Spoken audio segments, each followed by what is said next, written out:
was your first sneak peek at the group that does drama for us now. Man, can you give it for them one more time? I mean, how cool is that? They did a great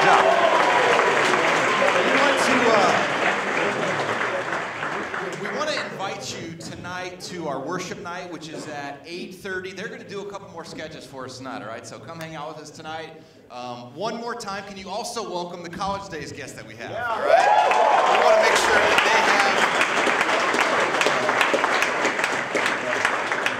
make sure they have a great time while they're on campus these couple days. And so thank you so much for coming. If you are a leader, thank you very much for taking time out of your schedule, clearing off calendar space. You didn't sleep well last night, I'm sure. You are living college life for a couple nights, and so I'm guessing that's out of the ordinary for you. And so thank you for doing that. Thank you for being a part of what we have going on these couple days. Chris looked really scared of Kaylee, and what I kept thinking was, I hope Brandon is taking notes, my friend. That's Kaylee's fiance, and so I hope Brandon was paying very close attention. All right, so excuses, right? Did you notice everybody up here? Like nothing was their fault, right? You've ever been in a situation where it was just you needed an excuse, right? Experts will tell us this, that your generation is one that wants to take responsibility for nothing. That everything is always somebody else's fault. That when an issue arises, you just are coming up for an excuse for something. And we're looking at a guy in the Bible who had this unbelievable opportunity in front of him, and all he could do was rattle off excuses why this was not going to work. All right, so early in the Old Testament, start making your way to Exodus chapter 3. All right, I want us to end up there for just a second. But before we get there, you guys help me. What are some circumstances where you find yourself giving excuses? Just shout something out really quick. Homework, okay, we're on a college campus, so that fits well. If I took a poll of our professors, I bet they would find some an awfully unique list of excuses that come up for homework. Anybody ever been pulled over by a law enforcement officer?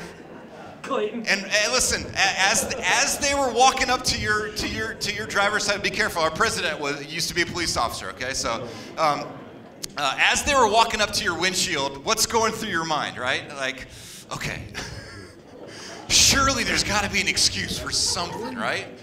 I remember the very first ticket I got. All right, I was coming back from, I grew up right outside of Tulsa, Oklahoma, coming back to BBC. Late on a Sunday night, went home for the weekend, coming back late. There wasn't anybody within miles of me, all right? So I couldn't blame it on anybody else, all right? So, I see the lights, and I heard a siren, which I came to find out later, he wouldn't even have a siren on. So it was just like my guilty conscience had a police siren going on in my head while this guy was pulling me over, right? So I pull over, and this happened to me twice. He's walking up, and I'm thinking, okay, all right, there's got to be a way out of this, right?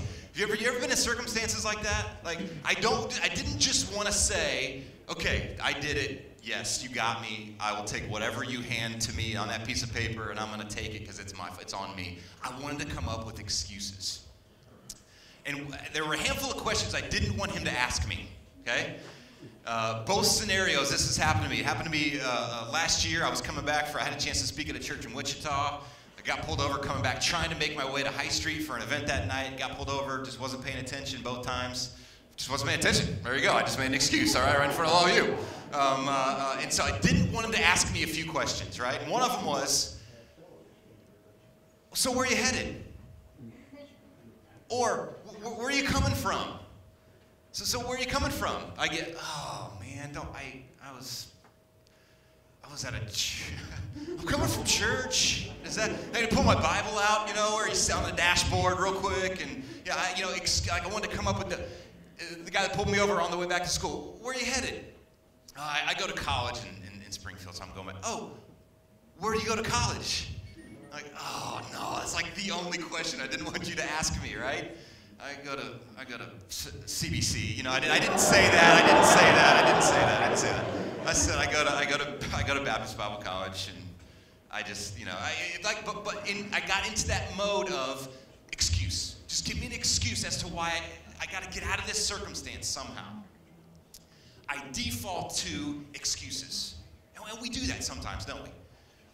And although a circumstance like homework, which I ran across this list of some of the most unusual excuses by college students, by the way, okay? These are actual ones listed, and you might get a kick out of these. Professors, some of these may be familiar, I don't know. These are awfully extreme, I think.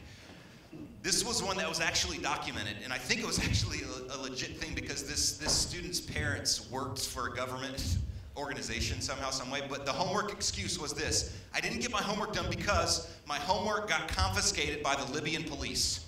All right, that was actually an excuse listed. Okay, there was a bunch of them where everything, my car, my house, my apartment, you fill in the blank, caught on fire, so it's gone. Okay, this was an actual one as well. I had a heart attack yesterday, but I'm feeling better today. All right, I mean that was an actual excuse listed. The assignment disappeared from the paper. Okay? All right? I don't know. I don't know how that actually works, but that was what they went for. There's a ton more. I don't want to get caught up doing that. What I want us to look at is this circumstance in Exodus chapter 3. If I said Genesis, I meant Exodus. Of a circumstance where this character we're going to look at is Moses. And you're familiar with him and his story. And what we're going to look at, as opposed to a circumstance where there's this is not like I forgot my homework or I got pulled over by a cop because I was speeding or I'm in trouble, so I'm an excuse to get out of something. We default to excuses even in circumstances like this. This is just what we tend to do, potentially. We saw the skit. Nobody wanted to take responsibility for anything, right? It was just excuse after excuse after excuse. It was the sketch writer, or somebody breaks character, or there's cords on the platform. Something's wrong, so I got to have this excuse to get out of this scenario. And excuses are all throughout the Bible, right? I mean, Chris talked about it. Early in Genesis chapter 3, Adam blames Eve, right? They're like, God, you gave me this woman, and she's the one who gave me this fruit. And so we start making up excuses. Even in the New Testament, there are times where Jesus says to people, okay, I want you to come follow me, and here's what that means, and then the excuses start flowing.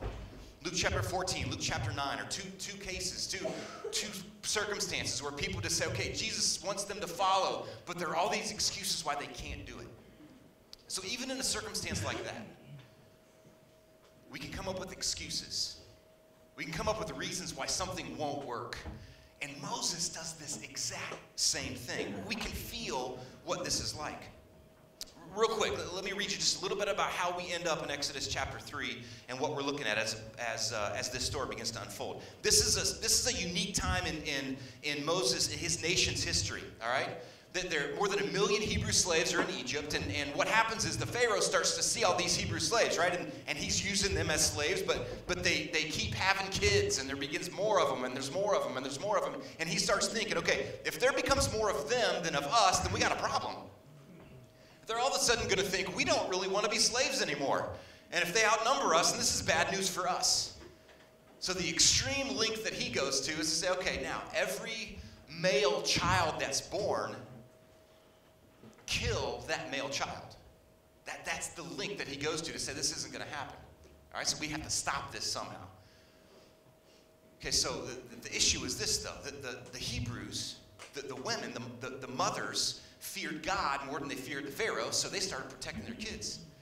They started doing things to help make sure that wasn't going to happen. And so we know the story of Moses' mother. She puts him in this basket, puts him in the river, and the river makes its way to Pharaoh's daughter, and Pharaoh's daughter finds this basket, and Moses grows up in this circumstance. In Acts 7:22, it says that Moses was educated in all the wisdom of the Egyptians. He was powerful in speech and in action.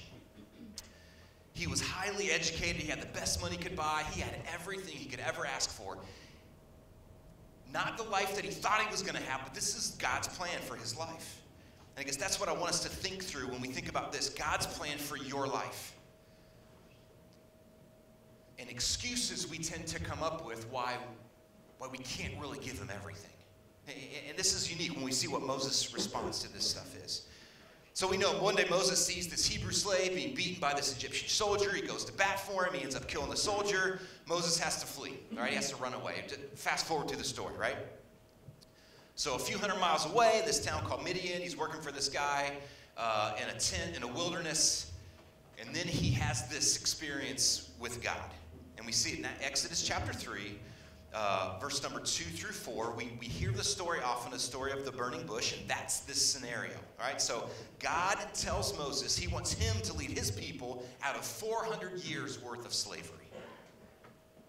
So God comes to Moses, who thinks, based on the decisions I've made, based on the past actions I've done, I don't know, God, if you can really use me to do what you want to use me with. God, I hear you telling me that you want me to do this. This is a big deal, right? Lead the people out of 400 years worth of slavery. Like, that's not me. That's somebody else. This is an awfully big plan you have for my life, God. I'm not sure about this, man. Excuse after excuse after excuse starts flowing. And it can be that way with you and I, can't it? Let me tell you this. God has a huge plan for your life. Are you making excuses? Moses started to make some excuses. And I'm sure going through his mind was everything that we're going to talk about today. We felt it before. We've thought it before. I want us to look at these excuses just for the next few minutes, okay? We're almost done. Big task, and we're going to look at how that could look in your life here in just a quick second. Moses says to God, look at Exodus chapter 3, verse number 11.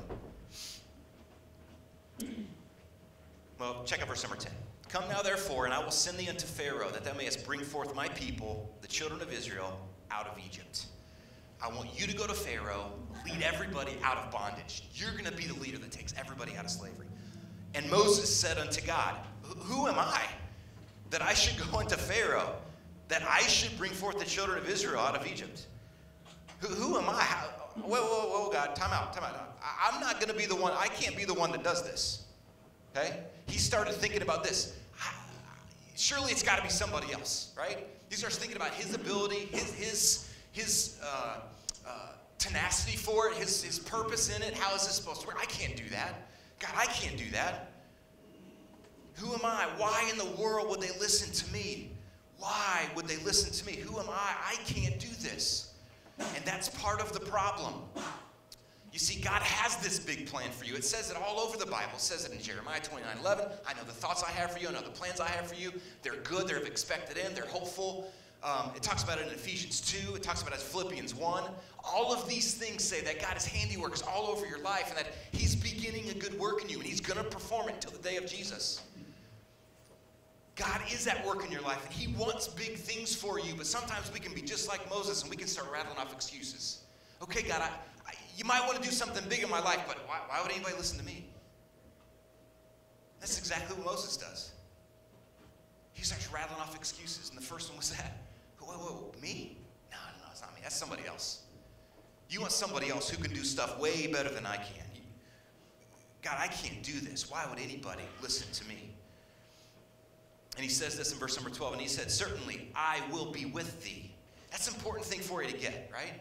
Sometimes when we think, okay, I know God might want to do something big in my life, but I can't. What am I going to do? That's a great question. And if we leave it just at that, what am I going to do? We really can't do much. But the first phrase of verse number 12 changes everything, doesn't it? If we go try to do something, even if it's a good thing, we want to plant churches, we want to go be missionaries, we want to be youth pastors and worship leaders and teachers and people in business and with a ministry mindset. But if we try to do it, and we try to do it without the first phrase of verse number 12, then we can't do much, can we? So you got to understand this. God's big plan for your life, he doesn't push you out off the edge and just leave you by yourself. That's not an excuse. Don't let that thought keep you from really giving everything to God's plan for your life. Moses almost did this. Don't let the thought, I have to do it all on my own, it's all on me, keep you from really saying, God, I'll do whatever you want me to do with my life. It almost kept Moses from going right back to Egypt and leading everybody out of slavery. What's it going to be for you? Is that an excuse that's keeping you from really giving everything to him? To God's plan for your life? I'm going to be with you. Matthew 18:20 says this, and look, I am with you always, even to the end of the world. God is with you. The excuse of who me, I can't do anything is not an excuse. God's with you. Don't let that excuse keep you from giving everything you possibly can to accomplish everything God wants to do in your life. We see in 1 Corinthians 1:26-29 that God uses ordinary things and people to accomplish extraordinary things. He uses people like you and I who really can't do much without him. But that's the way he gets the glory. See, if we could go plant the church, we could go do whatever we want to do, and we could be that youth pastor or that leader or that whatever you want to be, you fill in the blank, and we didn't need God, then we get the glory, right? And ultimately, what good does that do the world if we get glory? Nothing. So God says this, don't let that keep you from stepping out and giving everything you got to the plan God has for you. Who am I? Well, we're nothing without God going with us. All right? Don't worry, he says in verse number 12. I will be with thee, and this shall be a token unto thee that I have sent thee. When thou hast brought forth the people out of Egypt, ye shall serve God upon this mountain. So verse number 13 says this. And Moses said unto God, behold, when I come unto the children of Israel and shall say unto them, the God of your fathers has sent me to you, and they shall say to me, what is his name? What am I supposed to say to them? Here's another excuse, right? First of all, no, God, you can't really, it's me. Really, it's got to be somebody else. I can't really do much, God, okay? So, by the way, I'm the guy who ran from Egypt. The decisions I made there are kind of take me out of the category of even being able to go back and be used there. And so can I tell you this? Some of you may think decisions in your past have disqualified you from being used in the future, and that's not true. That's not the truth. Moses thought, I can't go back there based on what I've done. Based on a lot of things, probably, right? Have you ever thought that based on some decisions that somehow that this has completely moved you out of a place where God can't use you in the future? And Moses is hope for us, isn't it? And then he says this in verse number 13. Well, okay, say I go. It's like excuse after excuse, right? First of all, nobody's going to listen to me. And then I don't have any authority. They're going to say to me, who sent you? What's his name? What am I supposed to say to him, God? Can you imagine Moses having this conversation with God? I guess I don't know, simple enough that if God shows up and he starts talking to you out of a burning bush, you should go ahead and do what he says. Not like argue with him about it. You know what I mean? Like, again, that's a quick timeout. These people are just like us, right? Moses is arguing with the voice of God out of a bush that's on fire, but it's not burning. And he's coming excuse, but God, come on. Even if I go, they're going to say, who sent you? I'm going to say, well, God sent me. Okay, well, what's his name? And God, I'm not really going to know that answer, so you can't use me. Right? Excuse after excuse after excuse. Verse number 14. And God said to Moses, this is what you tell them, right? I am that I am. He said, thus shalt thou say unto the children of Israel, I am hath sent me unto you. And God said, moreover, unto Moses, thus shalt thou say unto the children of Israel, the Lord God of your fathers, the God of Abraham, the God of Isaac, the God of Jacob, hath sent me unto you. This is my name forever. This is my memorial unto all generations. The authority in the name I am is a clear, listen, this is cool. It's good for us to remember so we don't make excuses not to follow God's plan for our life. Because you could think, who am I really? And by the way, nobody's going to listen to me. I don't know, what authority do I have? Well, God says, listen, you have my authority. I'm sending you. I'm the one that's going with you. This is not about you. That was the whole point of the sketch, right? It wasn't about anyone up there. It wasn't about them. And that's what God is showing Moses here. This isn't even about you, Moses. I'm the one going with you. I'm the one whose authority you're under. That takes the pressure off. This is a clear reminder of God's promise to his people and the promise of his help for them to fulfill their calling. God promises the same thing to you and I. Did you know that? God has called you to something big, significant. He has a plan for your life. Don't make excuses not to go. And some of you may think, dude, we're at a Bible college, man. We've already committed to this. That doesn't mean anything. It's another layer deeper. Yeah, good, you're here. And for those college days guests, this is for you. God's calling you to something big. Don't come up with excuses not to say yes. Moses tried it. God had an answer for every single one. Even the rest of this story will tell us this. Look at chapter 4. Moses answered, chapter 4, verse 1. Moses answered and said, but behold, they will not believe me, nor hearken unto my voice, for they will say, the Lord hath not appeared unto thee.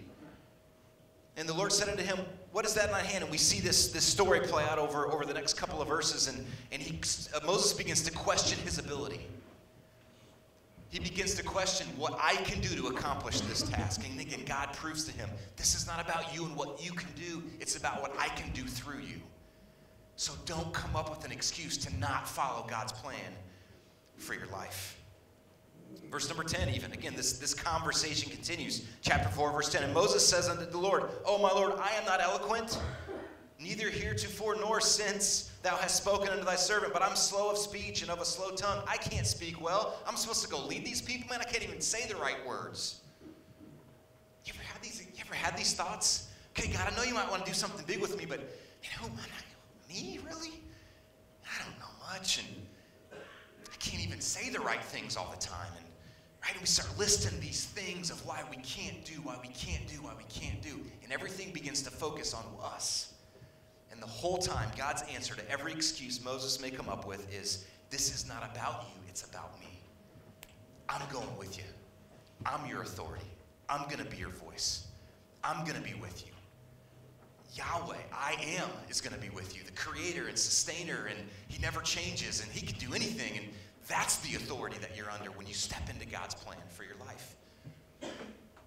So think about this. In what circumstances of your life do you continue to make excuses?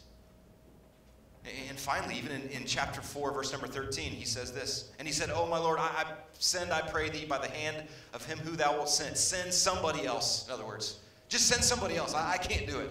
I can't do it. And God does.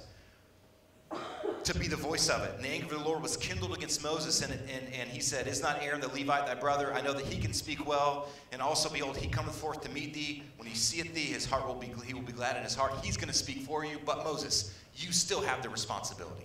You're still going to go back. Aaron's going to help you, but you're still going. You still are going to have this responsibility to live up to. God has an unbelievable plan for your life. Stop making excuses why it won't work. You find yourself trying to find an out, right? Again, the experts will tell us this, so-called experts will tell us your generation is the one that will come up with an excuse for everything, even something like this. Right? I don't believe that. I don't want to believe that about you. This is the generation that has to step up to that responsibility. Not come up with an excuse why it won't work. You know what I'm saying? You have so much at your disposal. You have technology at your fingertips. The Word of God and the message of Jesus can get to more people than it could ever get to, than it can right now. And you get to be the mouthpiece for that. You get to be the vehicle for that. You get to be a part of this plan. Are you kidding me? Why would you not want to do this? Why would you not want to be the one that Moses, that gets tapped like Moses was, and says, hey, I want to use you to lead the people out of slavery. But Moses starts coming up with excuses why it won't work. Don't be the excuse maker, all right? Be the world changer. Excuses keep you on the sideline. You realize that? Excuses keep you on the sideline, and too much is at stake for you to stay on the sideline. It can't be that way. So whether it's homework, whether it's getting pulled over, whatever it is, it's God's plan for your life. Don't make excuses why it won't work. Step into it. As scary as it may be, stop making excuses and step into God's plan for your life. All right? That's the heartbeat of this place. If you're a student here, this is for us, man. We got to remember this. God has a huge plan. You're fine-tuning. The students here, right? You're crystallizing and fine-tuning the plan that God has for your life right now. Don't come up with excuses why it won't work. Don't shy away from it. If you're a guest here for college days, God is at work in your life. He is crafting and creating a huge plan for you. But it can be real easy. Based on fear, based on past, based on insecurities, why we think it won't work. And just like Moses, God has an answer for every excuse. So would you be willing to say, no more excuses? God, I want what you want for my life. I'll go do it. It may scare me to death. Moses was scared to death to go right back into Egypt, right? The place he ran from. but we know the story. And I don't know what area of your life that there's a consistent response of you that you make excuses, but my challenge is this, and our challenge is this, to not let that happen anymore. Take the truth of this word, right? The story of Moses, the truth in that and how it applies to you, and say, no more excuses for me. God, what do you want for my life? Because I'm in. Don't have all the answers yet, but I'm in. I'm in. Can I pray for you real quick? All right, and then we'll have a couple of quick announcements, then we'll be out of here. Father, we thank you for a chance to be together. We thank you for the Bible and how it shows us